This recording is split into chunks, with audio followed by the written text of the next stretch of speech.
শ্রী গুরু জয়, শ্রী গুরু জয়, শ্রী গুরু জয়। আবারও এসে গেছে আপনাদের সামনে একটি দুর্দান্ত লীলা কাহিনী নিয়ে। আজকের আমরা জানবো সাপে কাটা রোগী, যেই রোগীর কোনো মতে বাঁচার কোনো অবস্থাই নেই, তার মৃত্যু অনিবার্য, কিন্তু সেই ব্যক্তি কিভাবে বেঁচে গেল, বা বলতে গেলে শ্রী শ্রী গুরুদেব কিভাবে সেই রোগীটিকে বাঁচিয়ে তুললেন। সাপে দংশন করা সেই ব্যক্তি কিভাবে আবার নিজের পুনরায় নতুন করে জীবন লাভ করলেন, সেই কাহিনীটি আজকে আপনাদের সামনে তুলে ধরবো শ্রদ্ধেয় আনন্দ কুমার রাহা দাদার লেখনীর মাধ্যমে। যারা এইরকমই লীলা কাহিনী ও অজানা তথ্য জানতে ইচ্ছুক এবং যারা এখনো পর্যন্ত শ্রী গুরু চরণেশু চ্যানেলটিকে সাবস্ক্রাইব করেননি, তারা অবশ্যই সাবস্ক্রাইব করবেন এবং একটা লাইক করে দেবেন। লাইক করলে অনেক উৎসাহ পাই। সঙ্গে যারা যারা এই ধরনের লীলা কাহিনী জানতে চান, তাদের মধ্যে অবশ্যই শেয়ার করে ছড়িয়ে দেবেন। শ্রী গুরু জয়। শুরু করছি আজকের নিবেদন। শিষ্যরাই অকাতরে গুরুকে সেবা করবে, এটাই শাস্ত্রীয় বচন এবং প্রকৃতির নিয়ম।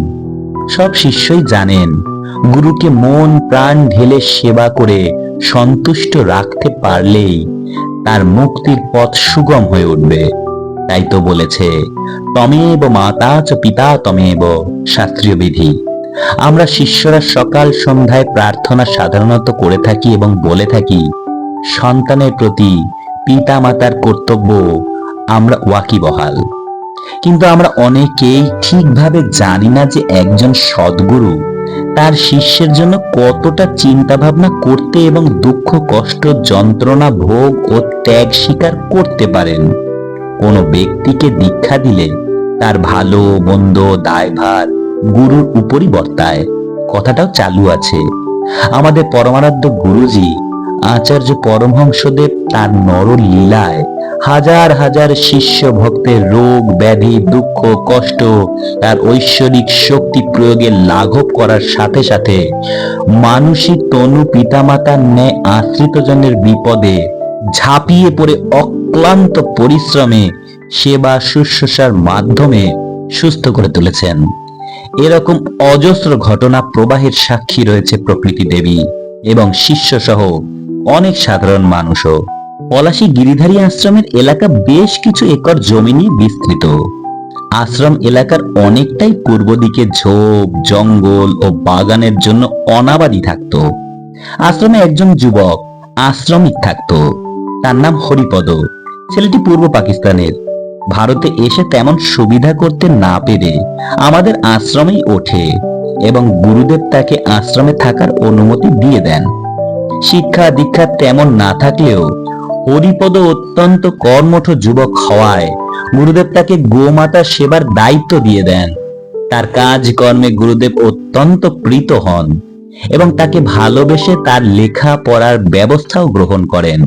গো সেবার কাজ অত্যন্ত নিষ্ঠার সঙ্গে করার জন্য অন্যান্য আশ্রমবাসী ঠাকুর পরিবারের লোকজন এবং স্থানীয় মানুষরা হরিপদকে ভালো চোখে দেখতেন। একদিন সন্ধ্যার দিকে হরিপদ বাগানের দিক থেকে গো সেবার কাজ সেরে শেষ করে সে আশ্রমে ফিরছিল এবং তার পায়ের সর্প তখন দংশন করে। ঘটনাচক্রে আচার্যদেব পলাশী আশ্রমেই তখন অবস্থান করছিলেন। ওই অবস্থাতেই হরিপদ কাঁদতে কাঁদতে আশ্রমে আসে। সব শুনে গুরুদেব স্বয়ং ওর পায়ে শক্ত করে বাঁধন দিলেন এবং হরিপদর পাশে নিজে বসে সান্ত্বনা দেন এবং চিকিৎসার ব্যবস্থা করেন। সর্পটি খুবই বিষাক্ত শ্রেণীর হওয়ায় হরিপদর যন্ত্রণা অসহ্য হয়ে ওঠে এবং ছটফট করতে থাকে। গুরুদেব একভাবে তার পাশে বসে হোমিওপ্যাথি ও আয়ুর্বেদিক গাছপালার ঔষধ দিয়ে সেবা যত্ন করতে থাকেন। হরিপদর গায়ে মাথায় হাত বুলিয়ে গুরুদেব সান্ত্বনা বাক্য দ্বারা ব্যথা উপশমের কাজ করতে থাকেন অনেক রাত পর্যন্ত। প্রায় মাঝরাত পেরিয়ে যায়। গুরুদেবের সেবায় হরিপদর ব্যথার পরিমাণ একটু একটু করে কমতে থাকে। গুরুদেব তখনও জেগে রয়েছেন, তার আশ্রমিকের যাতে সেবায় ঘাটতি না থাকে। ব্যথাটা যখন খানিকটা কমলো, গুরুদেব তখন হরিপদর পায়ের বাঁধন কেটে দিলেন এবং নিজের ঘরে গেলেন। পরদিন সকাল থেকে হরিপদ স্বাভাবিক হয়ে উঠল এবং স্বাভাবিক জীবনে ফিরে এলো দেখে গুরুদেব খুবই আনন্দ পেলেন। শুধুমাত্র হরিপদই নয়, পলাশী আশ্রমে যে সমস্ত ব্রহ্মচারী, সন্ন্যাসী বা অন্যান্য আশ্রমিকরা থাকতেন তাদের প্রত্যেকেই একই ধরনের অভিজ্ঞতার কথা প্রকাশ করে গেছেন বিভিন্ন সময়ে। তাই তো গুরুদেব বললেন, তোমরা দিবারাত্র সংসারের চাপে ভারাক্রান্ত, তোমরা কিভাবে ভগবত কৃপা পেতে পারো এটা জানাই শ্রেষ্ঠ জানা। এই সবই তো চাই, বিষয় তো দুদিনের, উহা স্থায়ী নয়। এ বিষয়ে উপদেশ খুব ছোট কিন্তু ভাব খুব বৃহৎ। যে যে ধর্ম পালন করবে তাহাতে নিষ্ঠাবান হও, অন্য ধর্মকে অবজ্ঞা করো না।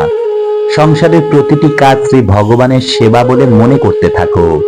এটা সর্বদা অভ্যাস করলেই ধীরে ধীরে ব্যক্ত হয়ে যাবে। প্রথমে প্রতিটি কাজে শুধু মনে মনে বলবে, এটা তোমারই কাজ।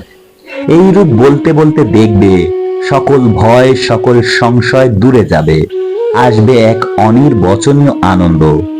শ্রী ভগবান কোনো বিশেষ পদার্থ নন, তিনি বহু রূপে, একটি ব্যষ্টি রূপে এই পৃথিবীতে, তিনি আবার সমষ্টি রূপে কৈলাসে। তিনি ছাড়া তুমি নাই।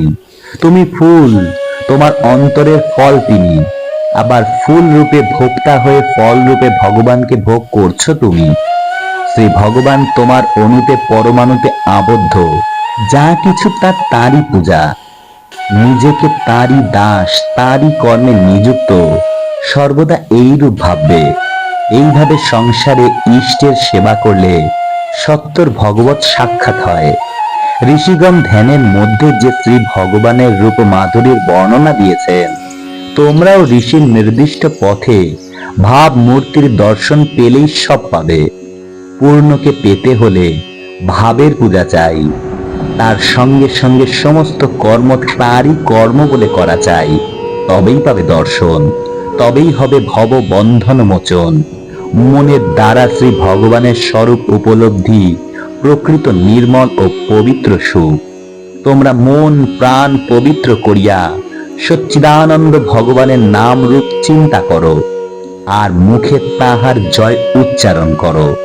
শ্রী গুরু জয়, শ্রী গুরু জয়, শ্রী গুরু জয়। আজকে এইটুকুই। পরের দিন আবার উপস্থিত হয়ে যাব আপনাদের সামনে নতুন কোনো অজানা লীলা কাহিনী বা অজানা তথ্যের সঙ্গে। ততক্ষণ কিন্তু শ্রী গুরু চরণেশ্বর চ্যানেলটিকে সাবস্ক্রাইব করতে ভুলবেন না এবং সকলের মধ্যে শেয়ার করে সকলকে ছড়িয়ে দিতে ভুলবেন না। দেখা হচ্ছে পরের দিন। শ্রী গুরু জয়। নমস্কার সবাইকে।